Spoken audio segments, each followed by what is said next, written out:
ส่วนในพื้นที่ของจังหวัดอำนาจเจริญนะครับก็ได้มีการประชุม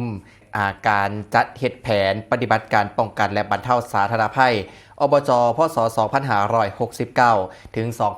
2570มุ่งเพิ่มประสิทธิภาพการจัดการความเสี่ยงในระดับพื้นที่ครับนายเทพรัตน์ตันตยานนท์รองผู้ว่าราชการจังหวัดอำนาจเจริญเป็นประธานการประชุมชี้แจงการจัดเฮ็ดแผนปฏิบัติการในการป้องกันและบรรเทาสาธารณภัยขององค์การบริหารส่วนจังหวัดพศ2569ถึง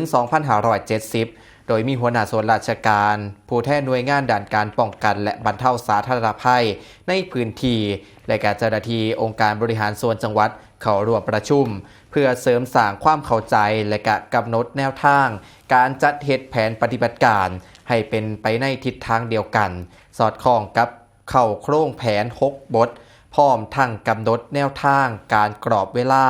นะครับ